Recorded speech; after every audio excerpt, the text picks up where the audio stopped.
The 8,875th meeting of the Security Council is called to order. The provisional agenda for this meeting is Peace and Security in Africa. The agenda is adopted.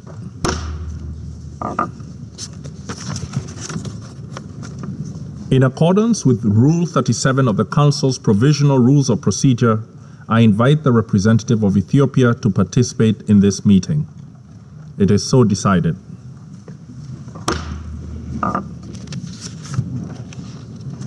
The Security Council will now begin its consideration of Item 2 of the agenda. I wish to warmly welcome the Secretary General, His Excellency, Mr. Antonio Guterres, and give him the floor.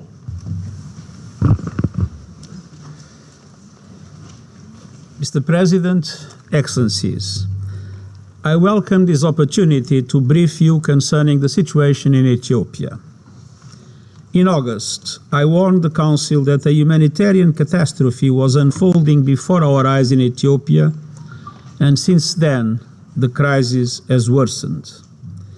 Up to 7 million people in Tigray, Amhara, and Afar are now in need of food assistance and other emergency support. This includes more than 5 million people in Tigray, where an estimated 400,000 are living in famine-like conditions. Humanitarian aid is still not reaching the area at anywhere close to the levels needed. The only option for road transportation into Tigray is along the Afar corridor, where movements are being severely restricted by official and unofficial checkpoints, insecurity, and other obstacles and challenges. Some minor improvements that are welcome did not change the fundamental nature of the problem. Vital food supplies continue to be blocked, as are essential medicines and equipment. Humanitarian organizations continue to lack the cash they need to operate and to pay their staff. Access to electricity remains precarious. Millions of people are cut off from communication networks and vital services such as health care. And fighting in Amhara is another serious impediment to humanitarian access. As a result of all these facts, life-saving humanitarian operations are being crippled. Our colleagues on the ground are sharing increasingly alarming eyewitness testimony. They need to operate and to pay their staff, including growing accounts of hunger-related deaths. And in locations where screening has been possible, we are seeing acute malnutrition rates that remind us of the onset of the 2011 Somalia famine. We are also seeing deeply worrying reports of violations of human rights abuses perpetrated by all sides.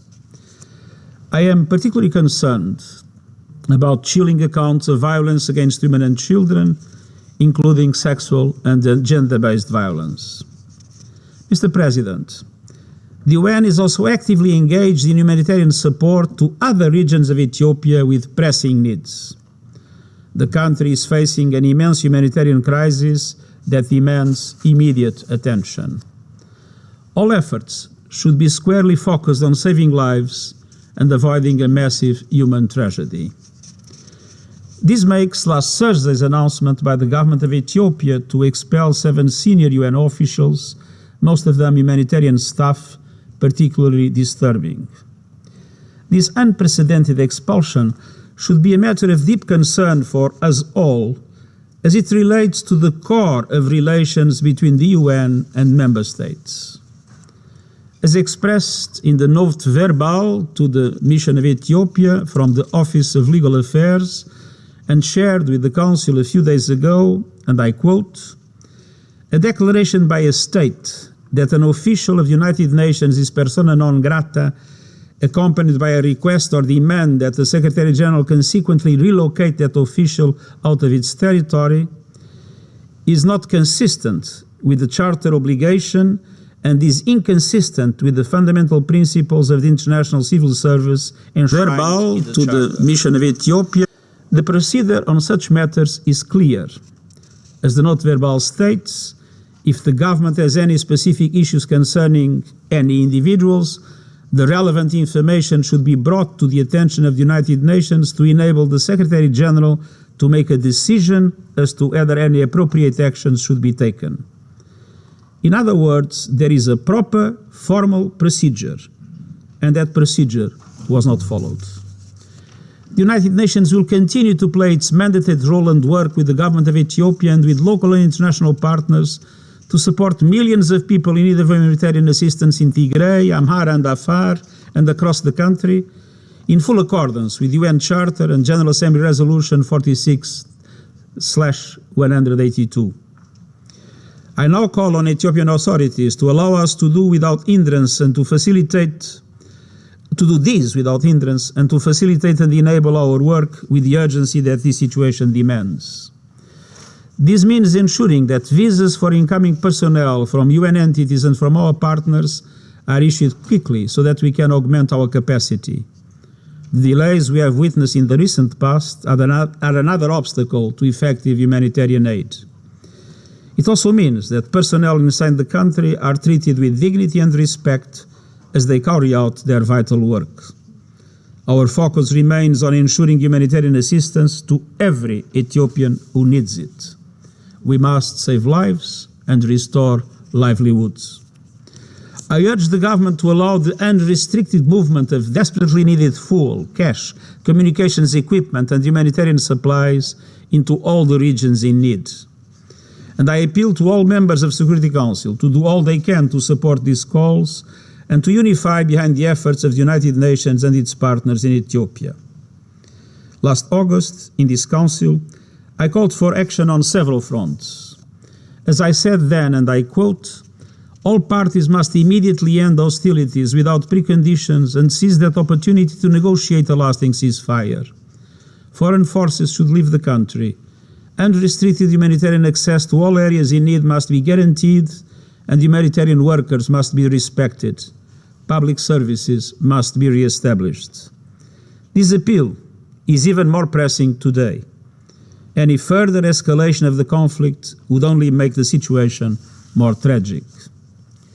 Mr. President, important political events have taken place in Ethiopia since my last Security Council briefing in August. Just 2 days ago, a new government of Ethiopia, led by Prime Minister Abiy Ahmed, has inaugurated. The mandate conferred by the election carries a responsibility to unite all Ethiopians, to focus on the future, to return Ethiopia to its place as a strong, unified, stable leader among the nations of the world. I encourage the newly inaugurated government to use this mandate and work with renewed determination to be a government for all. I welcome the Prime Minister's inauguration remarks prioritizing an inclusive political dialogue involving all segments of the community to resolve the ongoing challenges facing the country. I also note the many messages from African heads of state emphasizing the need for harmony, national unity, development, and peace. I urge all sides to grasp the peace initiative from the EU and His High Representative for the Horn of Africa, His Excellency Olusegun Obasanjo. Without peace, the challenges facing Ethiopia will intensify and further destabilize the broader Horn of Africa region and beyond. We have an obligation to avoid such a dire outcome at all costs. Mr. President, dialogue is the foundation for peace, and peace is the foundation for a stable and prosperous future. Let us all work to help secure that future for all Ethiopians and for the peoples of the region, and I thank you. I thank the Secretary General for his briefing. I now give the floor to those Council members who wish to make statements. I give the floor to the representative of Ireland. Thank you, Mr. President, and thank you, Secretary General, for your important and timely briefing today. Ireland joined with others in calling this meeting because we believe that the recent expulsion of UN leadership from Ethiopia should be addressed publicly by this Council. This expulsion is particularly egregious in the context of the continuing deterioration of the humanitarian situation in northern Ethiopia. It cannot be excused nor ignored. Last Friday, Martin Griffiths told us that 5.2 million people require humanitarian assistance and 400,000 are living in famine-like conditions in Tigray. 80% of pregnant and lactating women are acutely malnourished. Perhaps most worryingly, child malnutrition rates are similar to those recorded at the onset of the Somalia famine in 2011. Let's be clear about what this means. Ethiopian children are starving.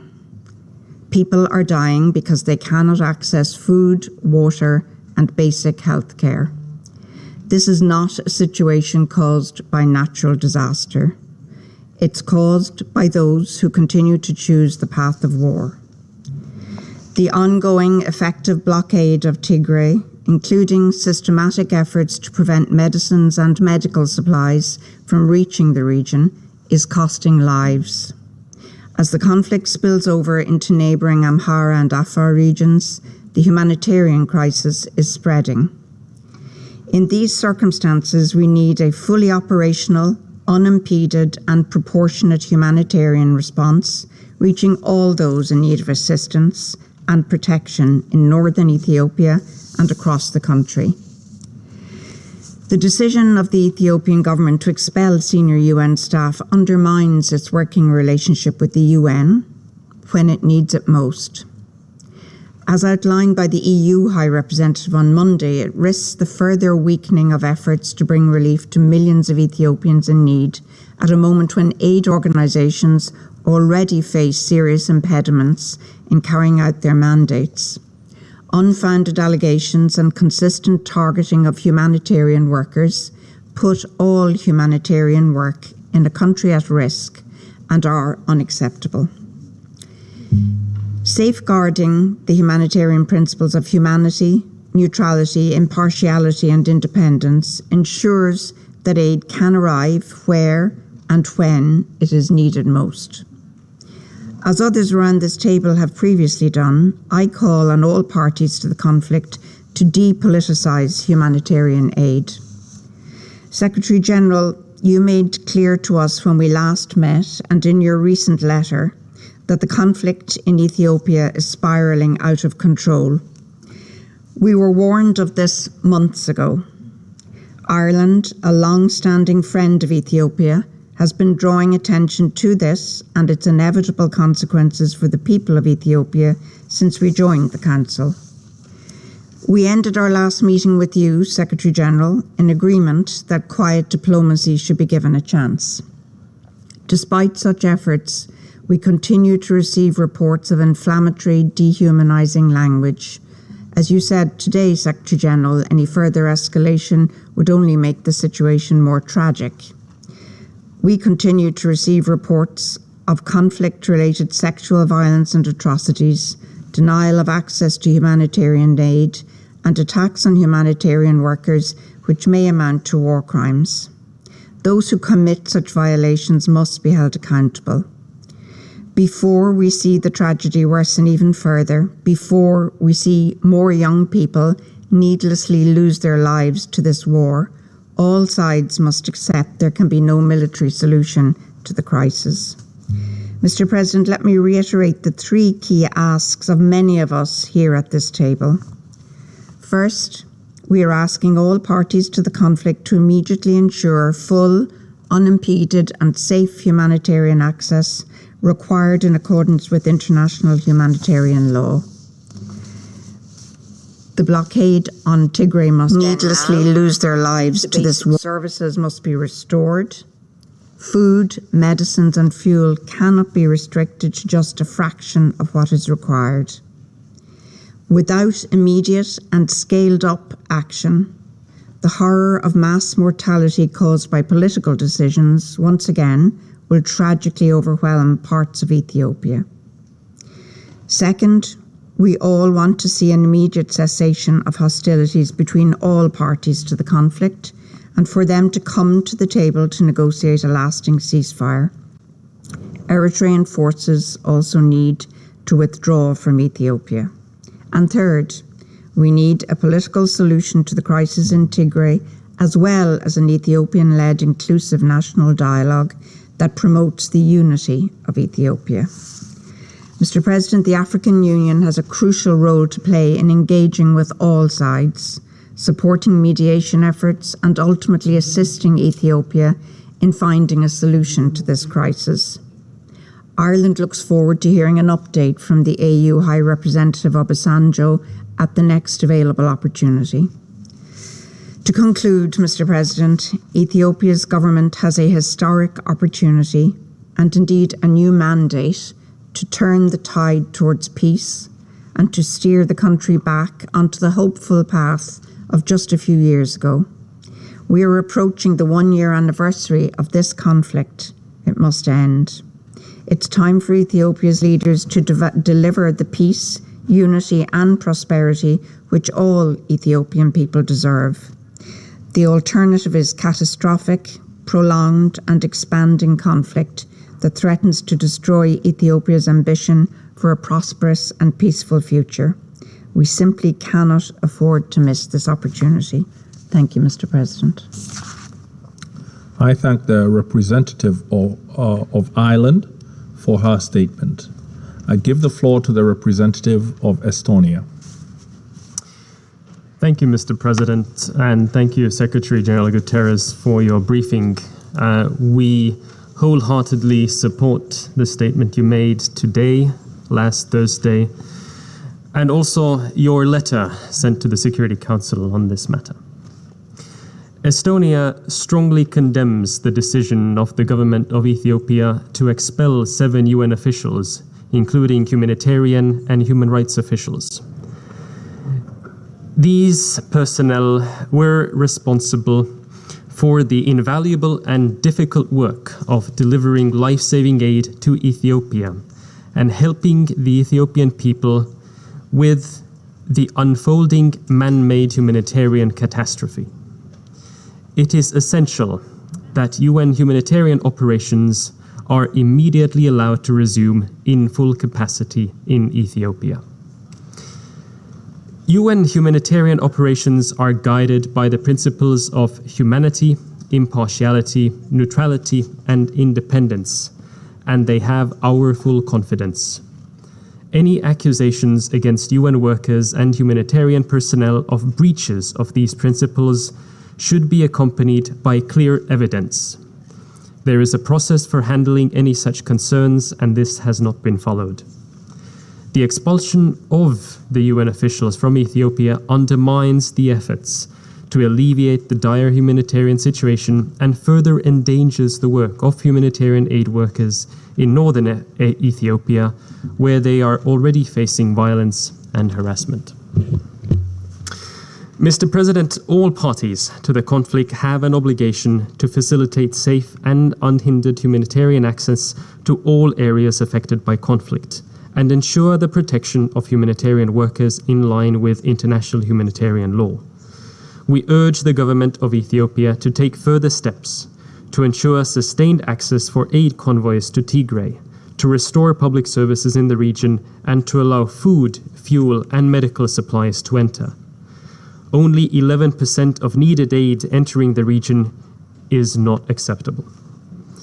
At the same time, we call upon the Tigray forces to stop their offensive in neighboring Amhara and Afar regions and to facilitate humanitarian assistance to hundreds of thousands of displaced people. Furthermore, we underline the importance of concluding the joint investigation into the allegations of human rights violations and abuses, in particular against human rights workers. The continued reports of these violations and abuses of international humanitarian law and international human rights are deeply worrying, and accountability for these violations must be ensured. Finally, I reiterate that there is no military solution in Tigray. The newly appointed cabinet in Ethiopia has a mandate from the people and an obligation to bring about a prompt and peaceful solution to the conflict, and also ensure that people of Ethiopia do not die of hunger. I urge the parties to immediately cease hostilities ensure protection of civilians, and minimize the humanitarian consequences of the ongoing conflict. This should be followed by an inclusive and credible political process with the aim of national reconciliation. In this context, we also reiterate the role of the African Union and encourage their continued engagement in this crisis. Thank you, Mr. President. I thank the representative of Estonia for his statement. I give the floor to the representative of France. Monsieur le President, I'd like to thank, first of all, the Secretary General for his presence with us today and also for his briefing. I would like to also commend the commitment of UN personnel deployed in Ethiopia. Given the humanitarian emergency, France expects that the Ethiopian authorities fully cooperate with the United Nations and with all international partners. France condemns the decision of the Ethiopian government to declare 7 UN officials persona non grata.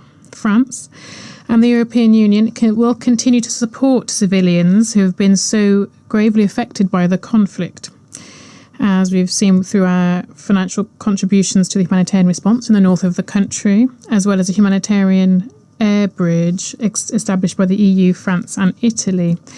This support means that UN personnel and all humanitarian actors can work safely and fully in line with principles and humanitarian law.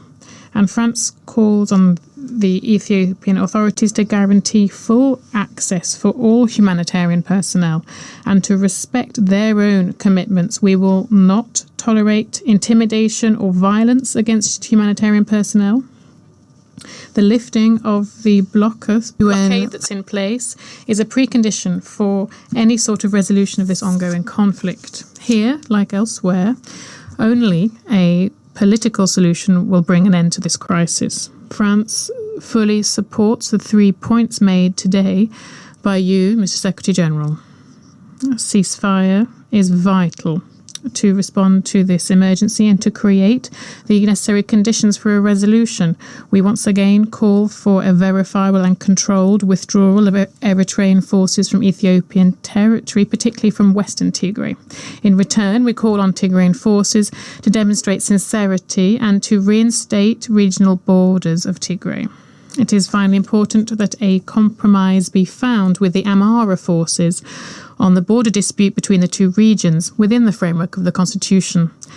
Reconciliation is only possible if they fight against impunity. France is looking forward to the publication planned for the 1st of November of the report of the joint inquiry led by the High Commissioner for Human Rights and the Ethiopian Commission for Human Rights. We take note of the commitments made by the Ethiopian government to identify and prosecute those responsible for human rights violations. France will support all efforts for dialogue which seek to preserve the unity and territorial integrity of Ethiopia. We take note of the commitment of the Prime Minister to organise an inclusive national dialogue, and we call on him to launch this as soon as possible. France also supports the efforts of President Obasanjo, who will be received tomorrow in Paris. We encourage all international actors, starting with the United Nations, to provide all the support needed for his work to succeed. Thank you very much, President. I thank the representative of France for his statement. I give the floor to the representative of Norway. Thank you, President. On Friday, we were shocked by Ethiopia's expulsion of 7 UN officials, and today we are profoundly dismayed by Ethiopia's failure to reverse this untenable decision. The man-made humanitarian crisis in Ethiopia is getting worse by the day, and famine has, most probably, already taken hold. In this context, the expulsion of essential UN officials, key humanitarian leaders, is deeply disturbing. President, it is unacceptable that Ethiopia chooses to obstruct the important work of crucial UN organizations. The UN is delivering life-saving aid to people in desperate need. impartially and in all parts of Ethiopia. The UN is not a party to the conflict in Ethiopia. On the contrary, Norway firmly believes in the impartiality and professionalism of the UN and its personnel. We are steadfast in our support of the UN and wish to reiterate our request that Ethiopia immediately reverse the expulsion of 7 staff members. President, to end the catastrophic humanitarian situation in Tigray, the federal Ethiopian authorities, the TPLF and other armed actors must ensure rapid, safe and unimpeded access of humanitarian aid to the region. They must do their utmost to facilitate the work of humanitarian organizations and their personnel, and fully respect international humanitarian law by providing security for humanitarian workers. We deplore the ongoing vilifying comments made regarding humanitarian actors. Such hateful rhetoric is dangerous and is putting lives at risk. This situation hit those already vulnerable the hardest, including those facing famine, those displaced, and more often than not, women and children. Indeed, the denial of humanitarian access during conflict is one of the 6 grave violations against children. There must be a response to this. Norway also condemns in the strongest term the reported killings of civilians and the widespread and systematic use of sexual and gender-based violence. All alleged atrocities and violations by all sides must be documented and investigated. Accountability for such acts is critical for prevention, deterrence, and justice for victims and survivors. President, Norway strongly supports the appointment of former President Obasanjo as the AU High Representative on the Horn of Africa, and we ask the parties to actively engage with the High Representative. This Council, at a bare minimum, should be clear in support of his endeavors and unified in its support for the United Nations, its humanitarian agencies, and UN staff. If we cannot do this, we have failed. We must urgently and with one voice speak out in support of this, together with an immediate ceasefire, a political dialogue, unimpeded humanitarian access to all those in need, and an immediate reversal of the expulsion of the 7 UN officials. I thank you. I thank the representative of Norway for her statement. I give the floor to the representative of the United Kingdom. Thank you, Mr. President, and thank you, Secretary General, for your briefing. Mr. President, I start by paying tribute to UN staff around the world who work tirelessly to deliver humanitarian aid, assessing and addressing needs on a neutral, impartial basis. I think we all agree that their life-saving activities should not be politicized, and that Member States should make every effort to support and facilitate their work.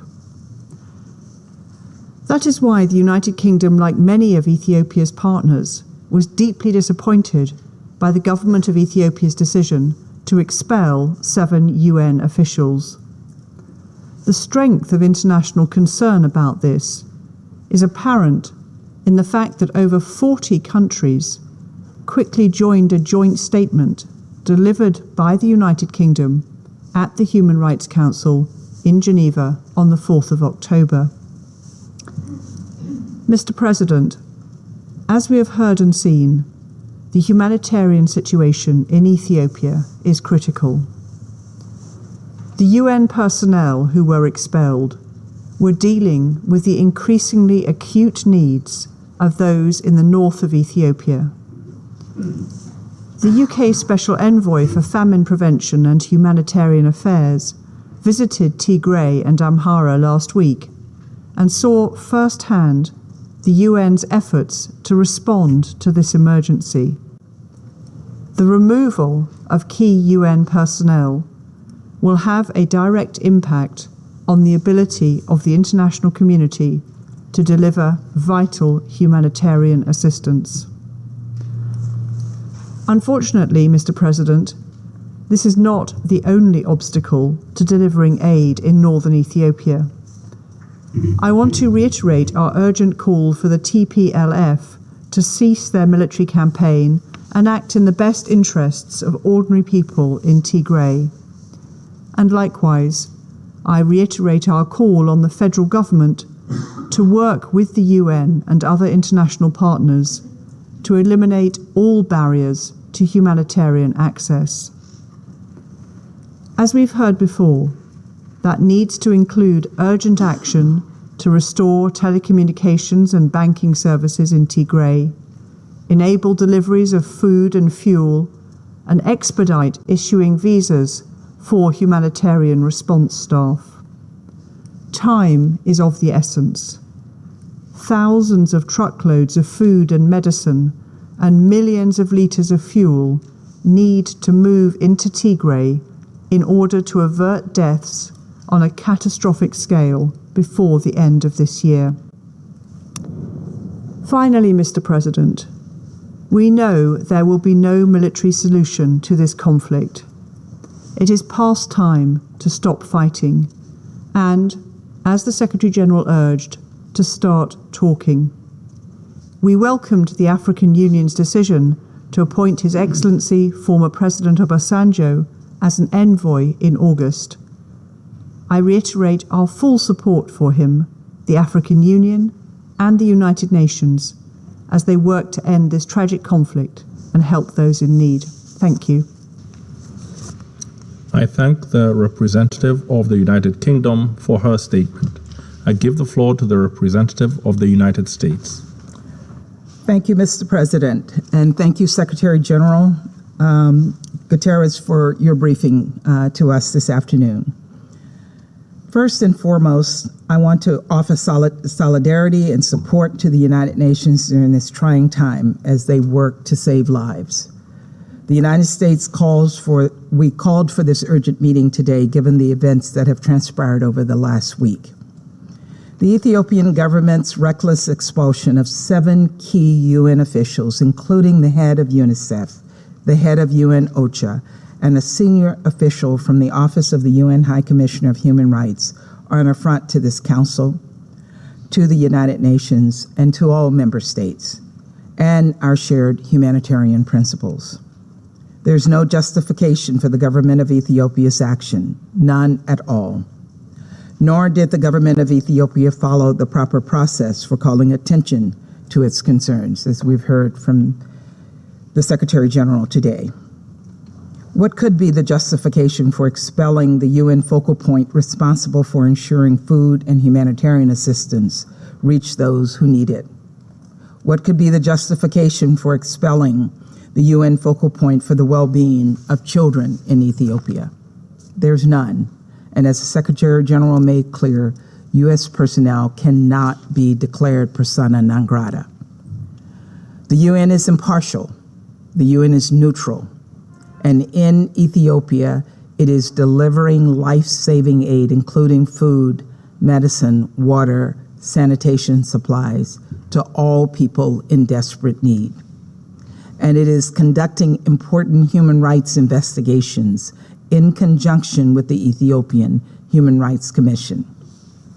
U.S. personnel barred from Ethiopia must be allowed to return immediately. Their work is urgent, and some of these dedicated public servants are trying to stop a famine before it's too late. The unprecedented expulsion of these UN officials follows a pattern of escalating obstruction. In July, an emergency directors group from headquarters was detained while trying to conduct an assessment mission in Tigray. 3 NGOs were suspended shortly thereafter. These actions are calculated to intimidate and silence, but they do not accomplish that goal. Instead, they push starving people to the brink. Conditions in Ethiopia today rival Somalia in 2011 during the onset of the famine. We remember that famine with horror. Over 250,000 people died despite warnings, and it didn't have to happen. Starvation should never happen, and the famine does not have to happen. The government of Ethiopia can choose to reverse course on the expulsion of UN personnel and all parties to the conflict can immediately facilitate the full and unimpeded access of humanitarian aid. And if these calls for humanitarian access continue to go unheard, then the Security Council must act. We can ensure the UN is allowed to deliver impartial aid. We should immediately consider all tools at our disposal to facilitate this, including a Security Council resolution to save lives and promote international peace and security. Our concerns about the situation in Ethiopia go beyond this immediate humanitarian crisis. Colleagues, 3 years ago, we were talking about Ethiopia as one of the fastest growing countries in Africa, full of promise and on the cusp of a major economic and political transformation. Less than 1 year ago, this current situation was going to be a 2-week law enforcement action. Now we're hearing countless horrific accounts of rape being used as a weapon of war, of violence against civilians, of hunger being used as a tool of war, of famine looming, of UN staff being expelled, Ethiopians killing Ethiopians, thousands by the day. And the conflict is spilling over into the Amhara and Afar regions, creating even more instability and humanitarian need. As the Secretary General said in his letter to us this week, this conflict is spiraling out of control. This is a path Ethiopia's leaders are choosing: to join the club of the most isolated countries in the international community, to let down their own people. The United States has repeatedly called for the Ethiopian government and the TPLF, as well as associated regional militias, to end the fighting now, allow humanitarian access, and move toward a negotiated ceasefire immediately and without preconditions. The Council should fully support these efforts too. There is still hope. It is not too late to stop this descent. The United States believes there must be a political solution to this conflict. We're investing heavily in diplomatic efforts, in partnership with the African Union and the region, to address this crisis and to end the carnage. We also believe there will be no lasting peace in Ethiopia, and the country's broader project of democratic and economic renewal will not be realized until there is a wider dialogue, one that includes all Ethiopians on the future of their state. So today's meeting represents an important step toward addressing the immediate and wider crisis in Ethiopia, but it cannot be the last. Make no mistake, the Security Council's credibility is at stake today here. We must take on appropriate actions. We must take all appropriate actions to keep civilians safe, to promote accountability for human rights violations and abuses, and deliver humanitarian relief to Ethiopians in dire need. We must all call on the government of Ethiopia to reverse the expulsion immediately. Time is of the essence. Lives are on the line. If ever there was a moment to step up and do our duty, it is now. Thank you. I thank the representative of the United States for her statement. I give the floor to the representative of Tunisia. Thank you, Mr. President. I speak on behalf of the A3+1, namely Kenya, Niger, Tunisia, and St. Vincent and the Grenadines, on this important crisis in Africa. I thank the Secretary General for his presentation and welcome the participation of the Permanent Representative of Ethiopia. Mr. President, we meet today regarding the decision by the federal government of Ethiopia to declare 7 UN officials working in Ethiopia as persona non grata, in light of the previous concerns we have expressed in calling for maximum access to enable humanitarian aid to reach Ethiopians in need. We noted the persona non grata notice with concern. We say this in the full understanding of the duties and obligations that all humanitarian actors must respect in the conduct of their work. Nevertheless, the risks of a large-scale famine, which to a large extent is being prevented by the aid delivered by the organizations to which the expelled individuals belong, raises serious concerns. Even within their sovereign rights, governments should observe their domestic and international humanitarian law obligations. The rights of the Ethiopian people to receive aid in this dire emergency are of the highest moral and legal character. We strongly urge the government and the United Nations to undertake every effort to resolve any differences and get back to ensuring aid is delivered to Ethiopians in desperate need. Concerns regarding the expelled individuals should be thoroughly considered on the basis of substantiated evidence and within a frank and genuine dialogue between the Ethiopian government and the United Nations. Discussing these issues publicly may not be constructive in the current circumstances, nor will it alleviate the suffering of the populations affected by the conflict in northern Ethiopia. The efforts of quiet diplomacy undertaken through constructive dialogue between the United Nations and Ethiopia are our best option to address this issue. In the meantime, we believe that priority must be given to the continuity of unfettered humanitarian assistance to needy people in northern Ethiopia. We welcome the renewed commitments of both sides in this regard. Mr. President, with the newly established government in Ethiopia, we reiterate that peaceful dialogue and democracy are the best mechanisms for the resolution of serious political differences. Today, we cannot help but return to this position, noticing with pain as fellow Africans the suffering of our Ethiopian brothers and sisters in Tigray and elsewhere in the country. The highest priority then at this stage is to declare an immediate ceasefire to allow for an unrestricted humanitarian access to the affected population, as well as for the re-establishment of public services in all the conflict areas.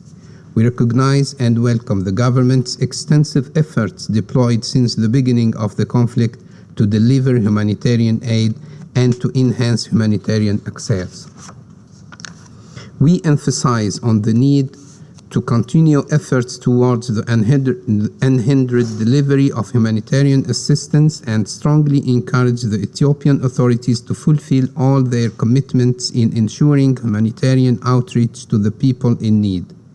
The A3+1 recognizes the important role of UN humanitarian agencies and all humanitarian actors which should be supported. In this context, we call on all parties to comply with their obligations under international humanitarian law. They should also ensure the respect and the protection of all humanitarian personnel and United Nations and associated personnel as reiterated in Security Council Resolutions 1502 and 2175. At the same time, we underline the obligation of all humanitarian personnel and United Nations and its associated personnel to observe and respect the laws of the country in which they are operating in accordance with international law, including the principle of non-interference. Further, we stress the importance for humanitarian organizations to uphold the core principles of neutrality, impartiality, and humanity in their humanitarian activities, in full respect of the sovereignty, political independence, territorial integrity, and national unity of the host state in accordance with the Charter of the United Nations. Mr. President, the humanitarian situation in northern Ethiopia is part of a much bigger and complex crisis which is unfolding with a potential regional spillover effect that may threaten peace and security in Ethiopia and beyond. With the hostilities expanding to Amhara and Afar regions, it is clear that there could be not no military solution to this crisis, and that taking up guns will only protract the conflict. The A3+1 therefore calls on all Ethiopian parties to cease hostilities and to engage in discussion with a view to conclude a comprehensive and permanent ceasefire, which would pave the way for an inclusive Ethiopian-led dialogue and to national reconciliation. We also strongly call for the withdrawal of all non-Ethiopian forces from Tigray and the standing down of all militias from neighboring federal states. The African Union has a major role to play to help Ethiopians in their reconciliation efforts so that they can protect their unity and territorial integrity and recover Ethiopia's status as an anchor of regional peace and stability. In this regard, we support the active engagement of His Excellency President Obasanjo, High Representative of the African Union for the Horn of Africa, to promote through political dialogue, peace and security in the region, particularly in Ethiopia.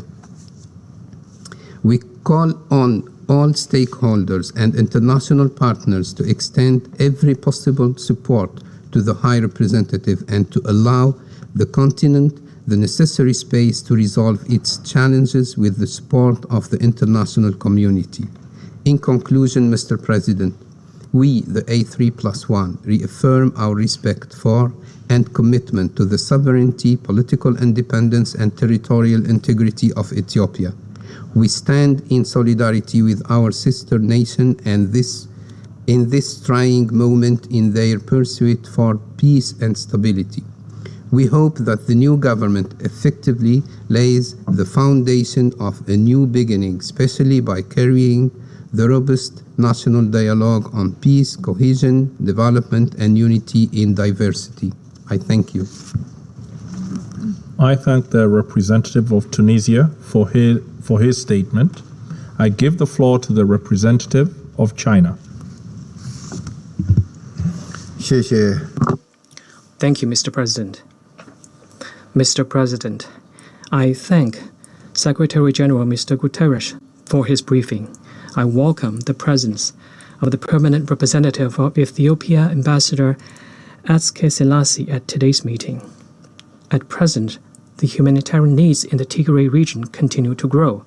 Food insecurity and displacement remain acute problems.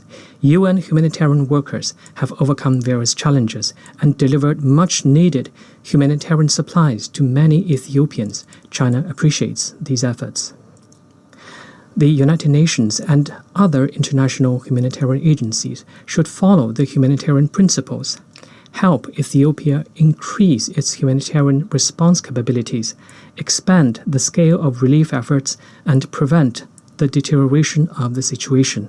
We call on the international community to provide sustained resources to the Ethiopian government in order to fill the humanitarian gap as soon as possible and ensure that aid reaches all people in need. The armed conflict poses enormous challenges to humanitarian operations. We have noticed that the Ethiopian government earnestly assumes the primary responsibility for humanitarian assistance and has proactively launched its own relief operations. At the same time, the government is also actively responding to the concerns of international humanitarian agencies. Tremendous efforts have been made in this regard. At the request of humanitarian agencies, the Ethiopian government has simplified administrative procedures on multiple occasions, reduced the number of checkpoints, scaled up land and air transportation, and allowed humanitarian agencies to bring communication equipment into conflict areas. These measures have contributed to expanding humanitarian access and ensuring the delivery of relief supplies, and therefore should be positively acknowledged. Mr. President, China regrets the disagreements surrounding the 7 UN humanitarian personnel and noted the positions and concerns expressed by the Ethiopian government and the UN respectively. We believe that a solution can only be found through dialogue and consultation. The priority now is to engage in quiet diplomacy in order to prevent a deadlock. We encourage both sides to maintain contact, fully exchange information, work together to seek a solution, and avoid undermining existing trust and cooperation between the two sides. The international community should create a favorable atmosphere for a settlement through dialogue. Mr. President, a new government has just been inaugurated in Ethiopia. China expresses its welcome. China supports the Ethiopian government in making continued efforts to achieve unity among all Ethiopians, promote political dialogue, and work collectively to safeguard national unity and build a brighter future for the country. The international community should continue to provide assistance to Ethiopia while respecting the country's sovereignty and ownership. China supports African solutions to African problems and welcomes the good offices of former President Obasanjo in his capacity as the AU High Representative for the Horn of Africa. The United Nations and the African Union should strengthen collaboration and jointly play a constructive role in promoting peace and reconciliation across the entire Ethiopia. I also wish to point out that the unilateral sanctions imposed on Ethiopia and Eritrea by certain countries are in breach of international law and the basic norms governing international relations and will serve only to disrupt political settlement. Such sanctions should therefore be lifted as soon as possible. Thank you, Mr. President. I thank the representative of China for his statement. I give the floor to the representative of India. Thank you, Mr. President. I thank Secretary General, Mr. Antonio Guterres, for his briefing and for sharing his assessment on the humanitarian situation in Ethiopia. I also welcome the permanent representative of Ethiopia, Ambassador Taye Selassie, in today's briefing.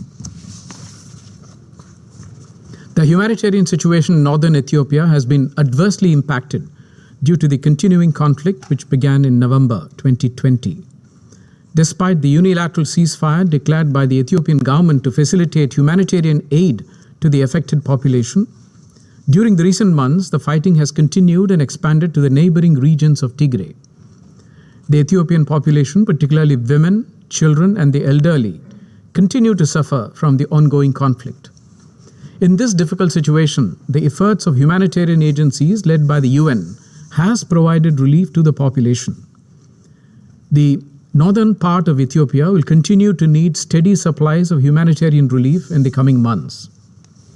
In this regard, we note with appreciation the work of humanitarian workers and agencies. However, the unfortunate expulsion of senior UN officials coordinating the humanitarian assistance has the possibility to adversely impact the humanitarian situation. It is therefore important to de-escalate the situation through engagement and dialogue. While we are not aware of the circumstances which led to the recent developments, we are of the view that the founding principles of humanitarian assistance, that is humanity, neutrality, impartiality, and independence, should always guide any humanitarian action. Humanitarian assistance and humanitarian workers should also be sensitive to the situation on the ground and adhere to these principles, especially when the host state is facing a complex politico-military situation internally. We have noted the reports of diversion of humanitarian assistance by armed groups and others. Such incidents need to be investigated and corrective measures need to be taken. It is imperative that the United Nations and its agencies continue to work closely with the government of Ethiopia to ensure that aid reaches the needy in a timely and satisfactory manner. They cannot work at cross purposes. We hope that both the UN and the Ethiopian government will make purposeful efforts to resolve expeditiously all issues in the interest of the affected population. We should eschew politicization of the matter. India has consistently underscored the importance of mutual trust, engagement, dialogue, and reconciliation to address all issues relating to the ongoing conflict in northern Ethiopia. In this context, we welcome the formation of a new government in Ethiopia led by Prime Minister Abiy Ahmed on 4th October and his announcement of an inclusive national dialogue. We urge all sides to exercise restraint and support the call by the Ethiopian government for opening channels of communication to build trust among themselves. We also welcome the voice of support to the Ethiopian government by the African leaders who attended the swearing-in ceremony of President Abiy Ahmed on 4th October. The work must begin on the restoration of normalcy in the lives of the people in the affected regions. To this end, we reiterate our call to find an amicable political solution in a manner that serves the interests of all its people in line with the provisions of the Constitution of Ethiopia. In conclusion, Mr. President, the political and economic stability of Ethiopia is paramount, not just to the Horn of Africa, but the entire African continent. The international community and the African Union need to support all efforts that are directed towards humanitarian assistance and an early resolution of the conflict. India reiterates its strong commitment to the unity, sovereignty, independence, and territorial integrity of Ethiopia. I thank you.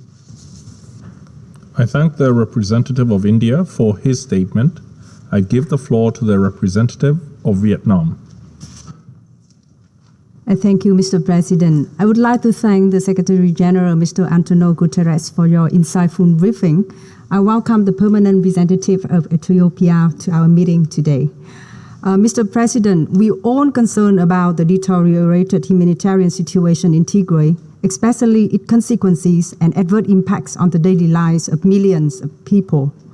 As responding to this humanitarian need in Ethiopia is the most urgent task that requires the international community support, we emphasize the critical role of the UN agency, including UNICEF, OCHA, and other international partners in this regard. Therefore, we regret the recent decision undertaken by the government of Ethiopia to declare persona non grata to 7 UN officials. We are afraid that the decision will affect humanitarian operations in the country. In this context, we call for dialogue, trust building, and cooperation between the government of Ethiopia, the United Nations, and other parties to overcome these differences so as to achieve humanitarian assistance. Mr. President, we welcome some progresses of the practical activity carried out by the United Nations, including humanitarian organizations and international and regional partners, for 10,000s of Ethiopians over the past few months, including people in Tigray. Recently, the first round of food distribution to people in Afar and Amhara region have been completed by the World Food Programs. However, we understand that the access to and distribution of humanitarian assistance still remain far from satisfying the need of urgent assistance in many parts of Tigray. The conflict has resulted in other systemic issues that may lead to further deteriorations. ADHG Martin Griffith said, 5.2 million people are in need of food aid, including 400,000 people living in famine-like conditions. In the face of such danger, we call on all parties to fulfill their obligation under humanitarian law to prevent a famine from occurring. It is crucial to ensure safe, effective, and efficient delivery of and access to humanitarian assistance to the Tigray region and bordering area. Mr. President, we also share concern of the international community, including those expressed by the Secretary General, about the alarming levels of violence and killing against civilians, including women, children, and humanitarian workers, as well as the destruction of infrastructures indispensable to the civilian population in Tigray. The acts of violence are unacceptable and run counter to the international humanitarian law. We call for an immediate cessation of hostility, upholding responsibility under international humanitarian law, and ensuring the protection of civilians, especially women and children. Mr. President, the crisis in Tigray stems from complicated political, historical, and ethnic reasons. The background requires relevant parties to engage in dialogue and reconciliation rather than further hatred, thereby creating favorable conditions for starting an Ethiopia-led political dialogue. It is high time for a compromise to be made toward a comprehensive solution for sustained stability and development in Ethiopia on the basis of principles of the international law and the UN Charter. We call on Ethiopian authority and all other concerned parties to give the highest priority to the interests of its people. In this process, the international community, including the Security Council, should support all efforts toward this end in full respect of independence, sovereignty, unity, and territorial integrity of Ethiopia. Mr. President, the conflict and situation in Tigray have had certain impacts on the region that require relevant parties to exercise self-restraint. In this connection, we support the constructive engagement of neighboring countries and regional organizations for peace, security, national reconciliation, national unity, and development in Ethiopia. I thank you, Mr. President. I thank the representative of Vietnam for her statement. I give the floor to the representative of Mexico. Thank you very much, Mr. President. Mr. President, my delegation thanks the Secretary General for his briefing and report. We also welcome the permanent representative of Ethiopia in this assembly. We noted with concern the assertions made by the Ethiopian government and which led to the expulsion of the United Nations officials. We have also listened to the very clear and comprehensive position expressed by the Secretary General. Now, before considering the arguments put forth by the two parties, we must first point out that the decision by the government of Ethiopia has a direct impact on humanitarian work being conducted on the ground. In just another month, it will be a year since the start of the conflict that has already resulted in thousands of deaths and millions of persons displaced, in addition to the more than 5.2 million persons now requiring food assistance. The work of the United Nations agencies, funds, and programs could mean the difference between life and death for thousands of persons. In addition to the obstacles to humanitarian work, we are concerned at the impact that the expulsion of one of the staff members of the UN Office of the High Commissioner for Human Rights could have on the joint investigation being conducted with the Ethiopian Human Rights Commission, including an impact on the deadline that has been set for delivery of the final report, which is slated for the 1st of November. Mexico maintains its strong commitment to the United Nations and is convinced that its humanitarian operations are at all times governed by the principles of humanity, impartiality, neutrality, and independence, as set out in Resolution 46/182 of the General Assembly, and that was in 1991. And this continues to provide us with the framework that defines the terms on which humanitarian assistance can be provided. However, whenever a state or a party to a conflict gives its consent, and by that I mean it agrees to the provision of specific humanitarian assistance, this cannot be subject to ad hoc decisions.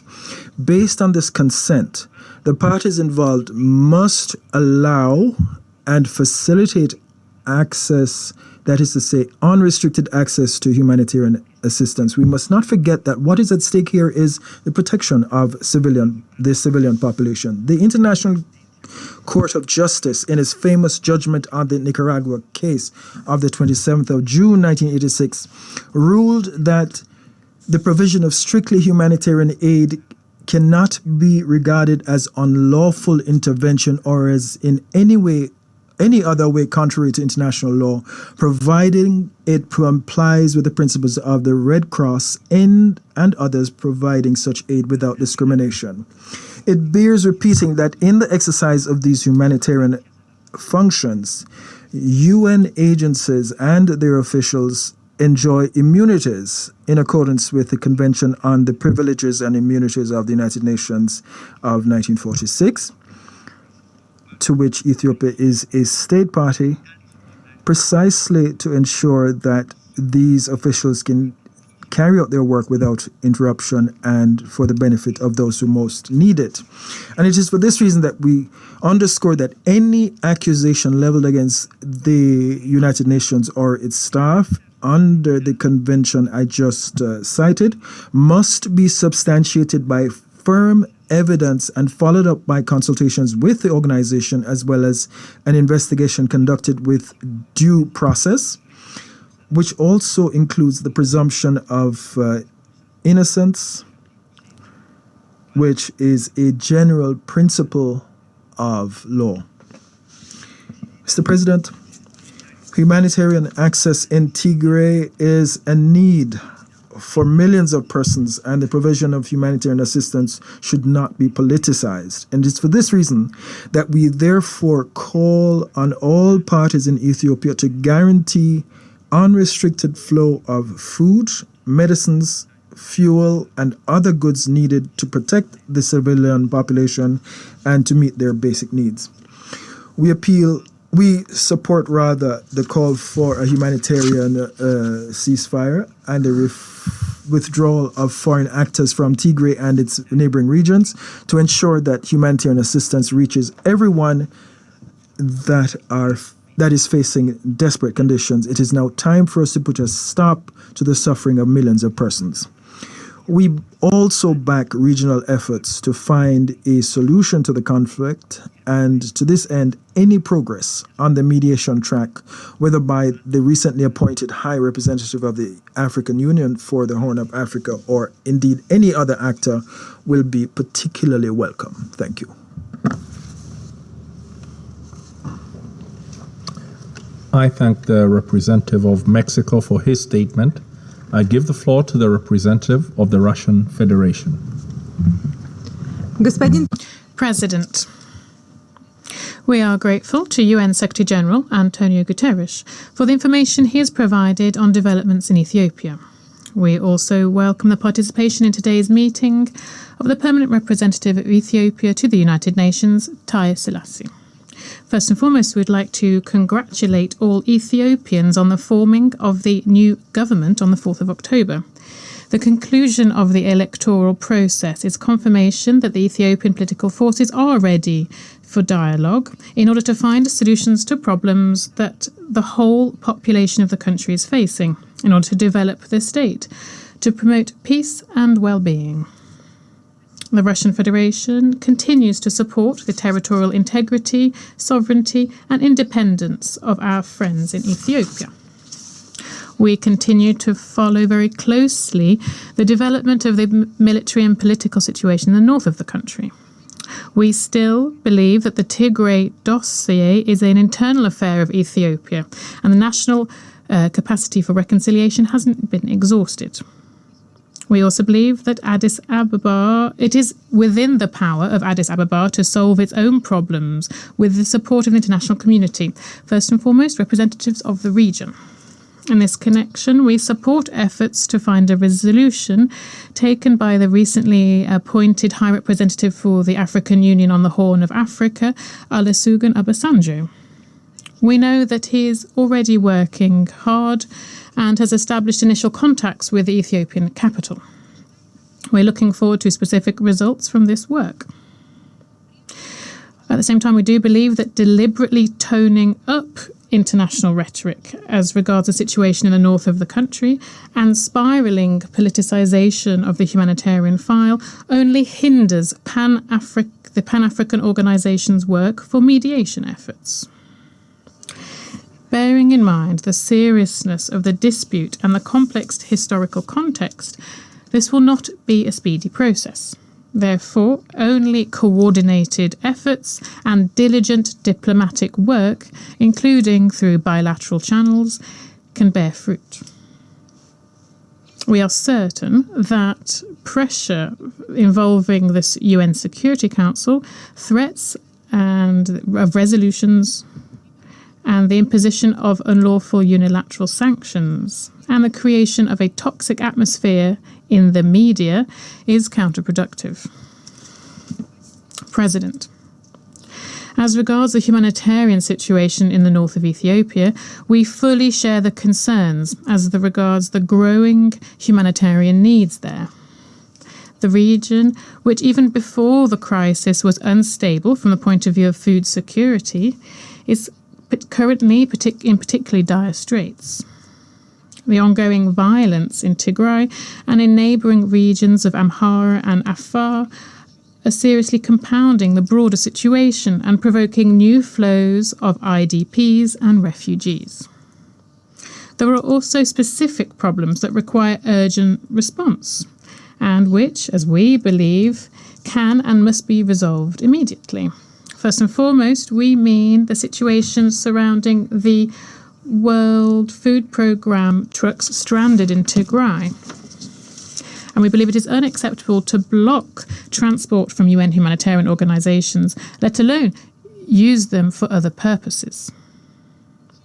We've said on many occasions at the Security Council and other platforms that the media focus exclusively on the humanitarian situation in Tigray leads to a politicisation of this issue and creates further dividing lines in Ethiopian society. We cannot minimise the misfortune of people living in the regions of Afar and Hamar who have not been suffering any less, and also problems in other regions of the country. President, Russia has always supported humanitarian efforts of the UN. And we express our gratitude to humanitarian and medical workers who, in difficult and often dangerous conditions, provide urgent humanitarian assistance to all those who need it in the most remote corners of the planet, including in Ethiopia. Every year, we make our own financial contribution to the work of a host of programmes and funds. We intend to continue this assistance, providing experience and expertise to the humanitarian wing of the UN. We regret the decision made last week by Addis Ababa to expel UN officials.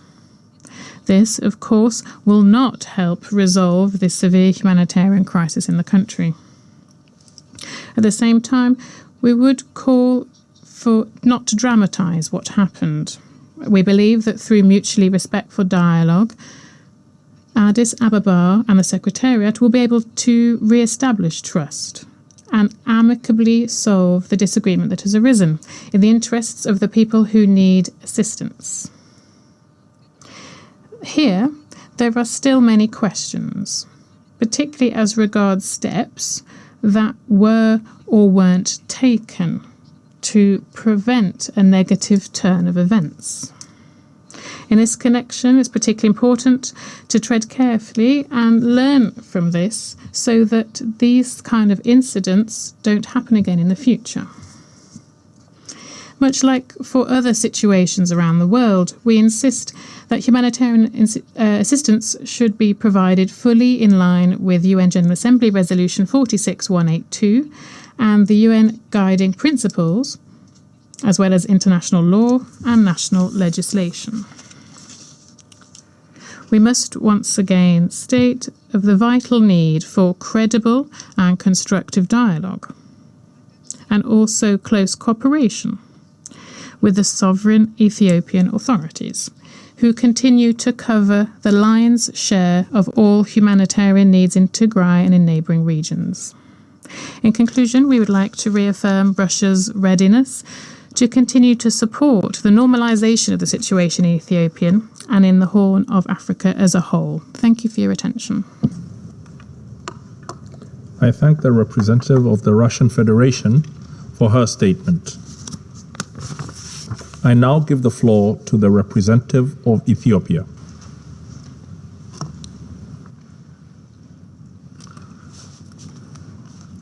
Thank you, Mr. President.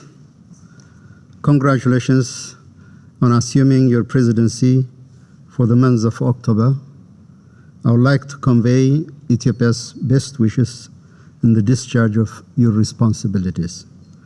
I also thank our Secretary General. Mr. President, I don't want to hide my surprise in the convening of this meeting of the Security Council. We find it incomprehensible for this august body to to discuss the decision of a sovereign state exercised within the domain of international law and sovereign prerogative.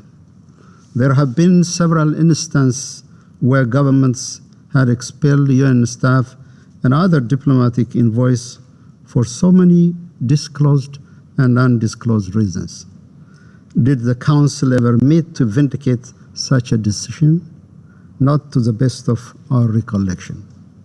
Mr. President, we truly hoped Council members would have the insight to leave this matter to the government of Ethiopia and the United Nations. At the outset, I would like to register our position that the government of Ethiopia is not under any legal obligation to provide justifications or explanation for its decisions. Excellencies, we are obliged to make reference to the basic norms of the United Nations and its humanitarian operations. The General Assembly resolution on guiding principles for humanitarian assistance 46/182 provides the sovereignty, territorial integrity, and national unity of states must be fully respected in accordance with the Charter of the United Nations. The most fundamental element of the sovereignty of the state has to do with their prerogative to determine who enters, remains in, exists in their territory. When we appeal for support and work with the UN or other humanitarian operators, we have not forgone this fundamental right. Therefore, the government will continue exercising its due right and responsibility on monitoring and screening all humanitarian operators in Ethiopia. Any suggestion to the contrary is unacceptable. As to the legality of the decision, leaving the details aside, the UN itself can be quoted for arguing decisions of persona non grata apply to the UN as well. Mr. President, when it comes to the obligation of UN staff, the rules are unequivocal. Article 101, paragraph 3 of the UN Charter provides all staff members employed by the United Nations must have the highest standards of efficiency, competence, and integrity. In the context of humanitarian operations, integrity entails adhering to principles of neutrality, impartiality, humanity, and independence. It also requires respect for the laws and police power of the host state. Furthermore, they must respect the Code of Conduct of UN, which, among others, provides the following. First, UN staff shall neither seek nor accept instruction from any government or from any other source external to the organization. Second, staff members shall not use their office or knowledge gained from their official functions for private gain, financial or otherwise, or for the private gain of any third party, including family, friends, and those they favor. Third, staff members shall not communicate to any government, entity, person, or any other sources any information known to them by reason of their official position. These cardinal principles, for the safeguard of which UN staff enter a solemn oath and swear on their conscience, mean that in the presence of contradicting views, competing interests, political pressures, and all forms of temptation, the UN staff will remain neutral. In the presence of deceit, coercion, and vested interest, they will preserve their independence. And in the existence of consideration that may appear to be reasonable basis for decision, UN staff will be guided by humanity only. The UN staff, Ethiopia expelled, sidelined their oaths, the rules of professional conduct, and the principles of humanitarian assistance. Mr. President, let me cite few examples among the multitude of transgressions that we selected with great care and caution. Needless to say, the misconduct of few individuals doesn't speak to the professional and able team of the UN in Ethiopia or anywhere else. Rather, it speaks of the serious ethical dialogue. I also thank our Secretary General. Mr. President, I don't want to hide my surprise in the convening of this meeting of the Security Council. We find it incomprehensible for this august body to discuss the decision of a sovereign state exercised within the domain of international law and sovereign prerogative. There have been several instances where governments had expelled UN staff and other diplomatic envoys for so many disclosed and undisclosed reasons. Did the Council ever meet to vindicate such a decision? Not to the best of our recollection. Mr. President, we truly hoped Council members would have the insight to leave this matter to the government of Ethiopia and the United Nations. At the outset, I would like to register our position that the government of Ethiopia is not under any legal obligation to provide justifications or explanation for its decisions. Excellencies, we are obliged to make reference to the basic norms of the United Nations and its humanitarian operations. The General Assembly resolution on guiding principles for humanitarian assistance 46/182 provides the sovereignty, territorial integrity, and national unity of states must be fully respected in accordance with the Charter of the United Nations. The most fundamental element of the sovereignty of the state has to do with their prerogative to determine who enters, remains in, exists in their territory. When we appeal for support and work with the UN or other humanitarian operators, we have not forgone this fundamental right. Therefore, the government will continue exercising its due right and responsibility on monitoring and screening all humanitarian operators in Ethiopia. Any suggestion to the contrary is unacceptable. As to the legality of the decision, leaving the details aside, the UN itself can be quoted for arguing decisions of persona non grata apply to the UN as well. Mr. President, when it comes to the obligation of UN staff, the rules are unequivocal. Article 101, paragraph 3 of the UN Charter provides all staff members employed by the United Nations must have the highest standards of efficiency, competence, and integrity. In the context of humanitarian operations, integrity entails adhering to principles of neutrality, impartiality, humanity, and independence. It also requires respect for the laws and police power of the host state. Furthermore, they must respect the code of conduct of UN, which, among others, provides the following. First, UN staff shall neither seek nor accept instruction from any government or from any other source external to the organization. Second, staff members shall not use their office or knowledge gained from their official functions for private gain, financial or otherwise, or for the private gain of any third party, including family, friends, and those they favor. Third, staff members shall not communicate to any government, entity, person, or any other sources any information known to them by reason of their official position. These cardinal principles, for the safeguard of which UN staff enter a solemn oath and swear on their conscience, mean that in the presence of contradicting views, competing interests, political pressures, and all forms of temptation, the UN staff will remain neutral. In the presence of deceit, coercion, and vested interest, they will preserve their independence. And in the existence of consideration that may appear to be reasonable basis for decision, UN staff will be guided by humanity only.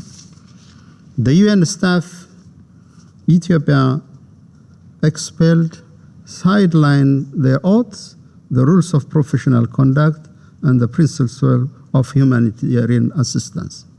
Mr. President, let me cite few examples among the multitude of transgressions that we selected with great care and caution.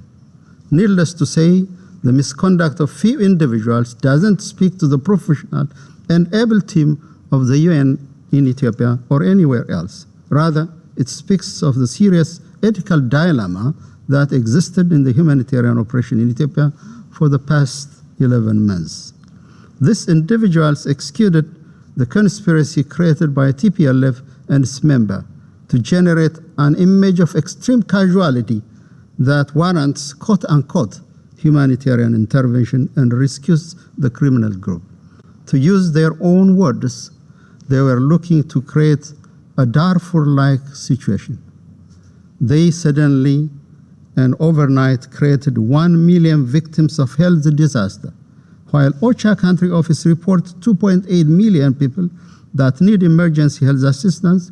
The main OCHA office was made to report 3.8 million, only because that level of inflation of misery was needed to elevate the crisis to level 3. They categorized the situation in Tigray under IPC 5, based on data collected from a region of 6 million population by a single FAO staff and interpreted by 2 UN staff that are Ethiopian and open TPLF supporters based in Rome. They assisted in fabrication of false allegations submitted to the UN Security Council as a white paper. The white paper contained unfounded allegations, including the use of hunger as a weapon, and preferred the need to apply Resolution 2417/18. The former head of OCHA was made to report to this council 152 Ethiopians died due to food shortage, while such incident had never occurred. They made up the data and went to the extent of disinforming this global security body. About 2 weeks ago, they reported 12 individuals died of hunger in an IDP camp, while the organization running the IDP camp, an internal organization itself, came out and stated the allegations are simply false. They implored UN agencies to conduct investigations outside of their mandate to meet the instruction of TPLF to generate exhibits matching the false allegation released on medias and to supposedly substantiate a case before the ICC. They didn't even show mercy to victims of gender-based violence. First, in violation of the protection of protocols of safe houses for victims of gender-based violence, they invited TPLF armed men and militia to the safe houses. In addition, they exposed the safe house before an international media and invited interviewers and interrogators to safe houses to intimidate victims and elicit testimonies. This, Mr. President, is happening in a city where close to 13,000 detainees and prisoners were released with absolute impunity, and thousands of armed youths are roaming in the streets, already creating terror on residents. These individuals recorded a UN staff meeting and gave a copy to TPLF for the sake of providing it with material it could use to back its false allegations. These individuals openly celebrated and make other UN staff cheer the so-called victory of TPLF and the withdrawal of the National Defense Forces from Tigray.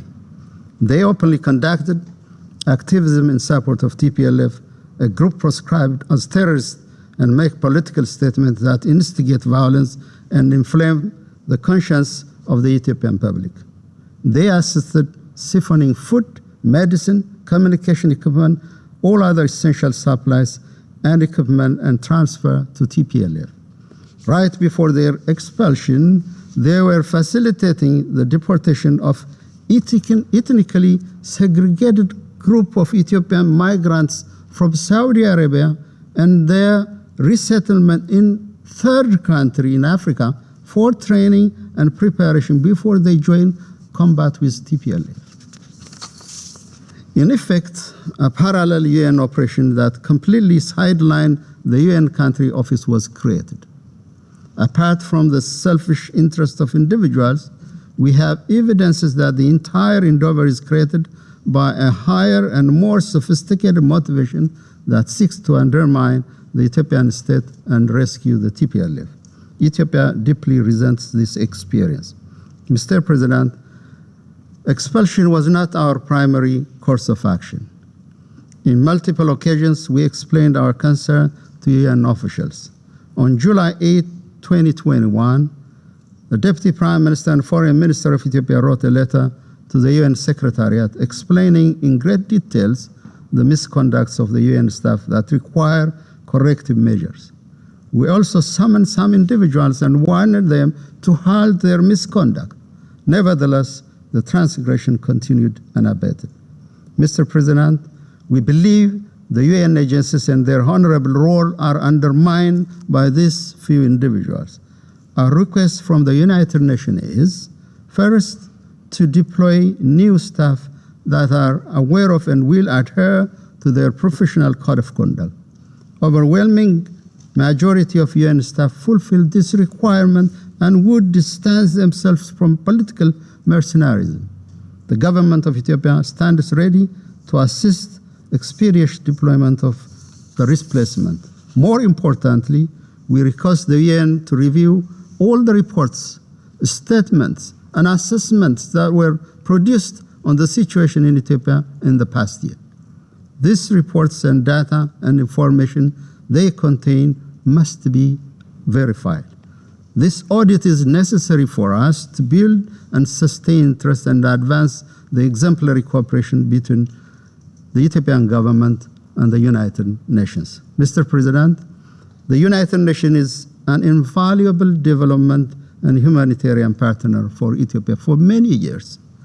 I want to underscore the great values we attach to the support of our organization during this difficult time.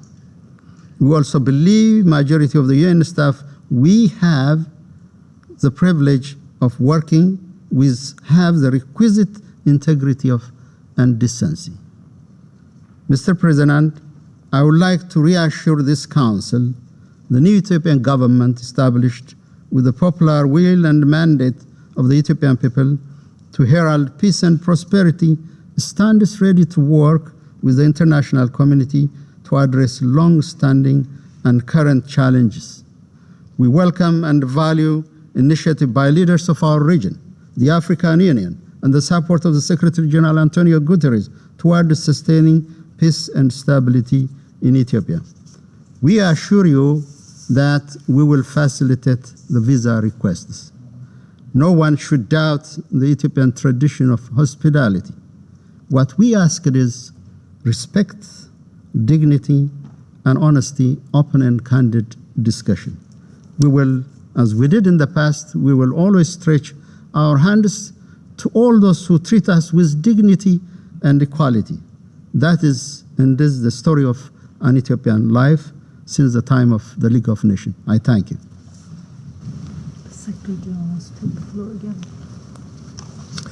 I thank the representative of Ethiopia for his statement and invite the Secretary General of the United Nations to take the floor. Thank you very much, Mr. President. If there is anything I have cherished during all this period, is to maintain a very effective and operational relationship with the government of Ethiopia and with its Prime Minister. To the effect that I had many criticism in the global media about that, accusing me of being biased in favor of the Ethiopian government. So it is with total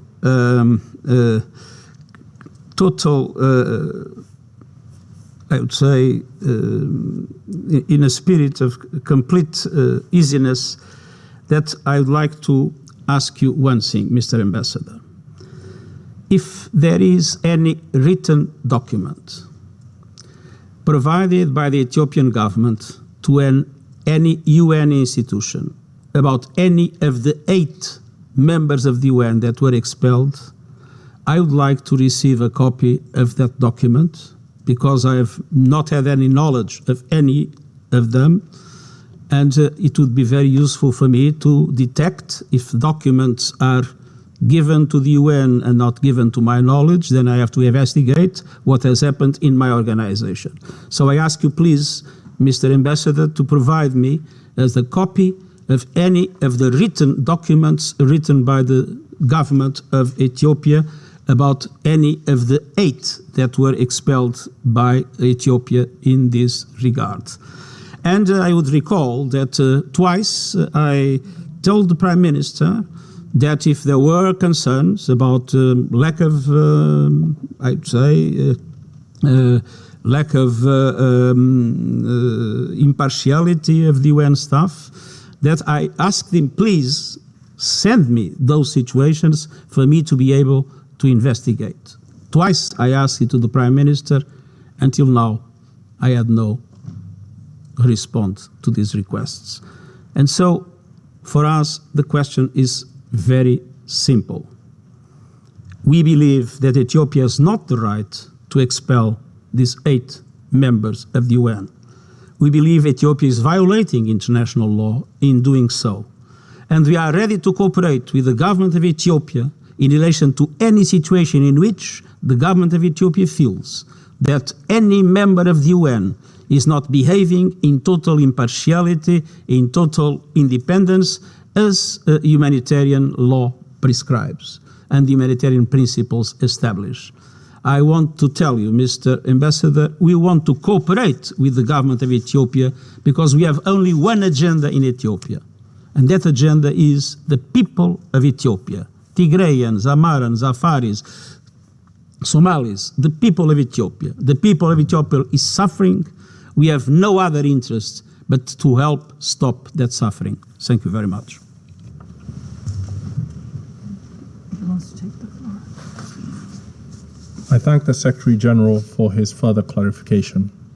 The representative of Ethiopia has asked for the floor to make a further statement. I give him the floor.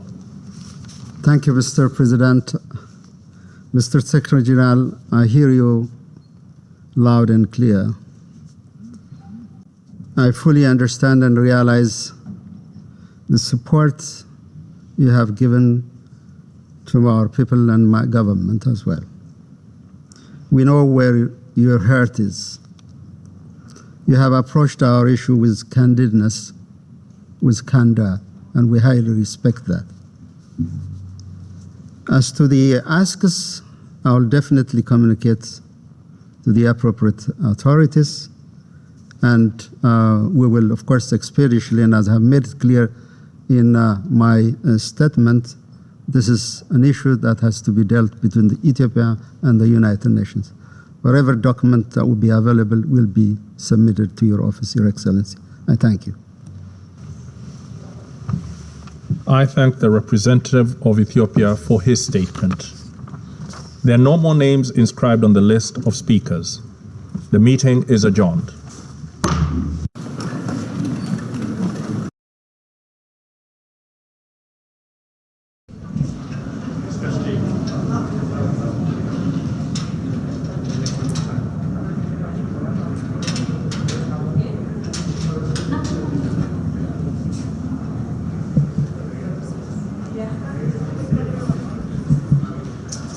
Ladies and gentlemen of the media, the United Nations has no political agenda in Ethiopia. Our agenda is just one: to support the Ethiopian people, Tigrayans, Amarans, Afaris, Somalis, that have suffered so much.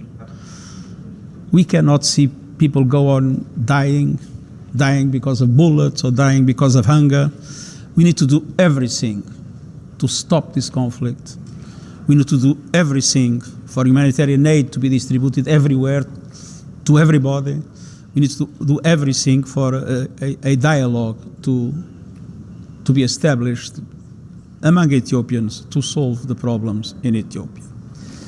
Now, in this context, I was, of course, deeply shocked with the fact that 7 members of the UN had been expelled from Ethiopia and declared persona non grata. We had the occasion to explain why this, in our opinion, is not in line with international law.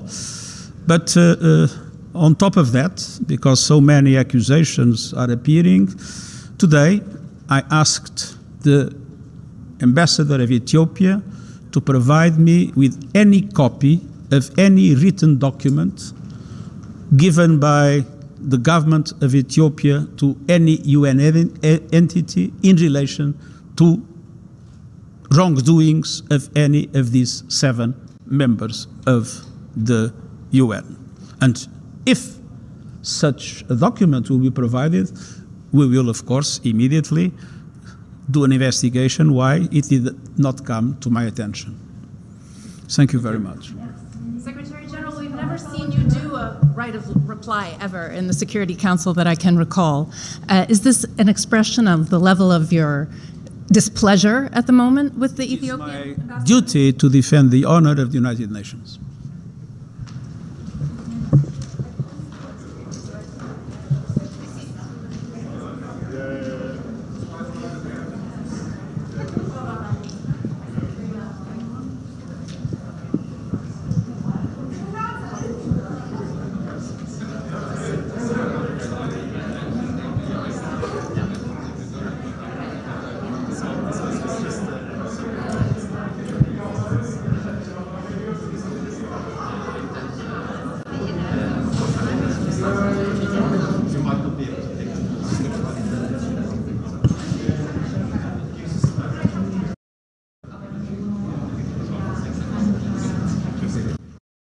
Ethiopians are killing us and on the cusp of a major democratic and economic transformation.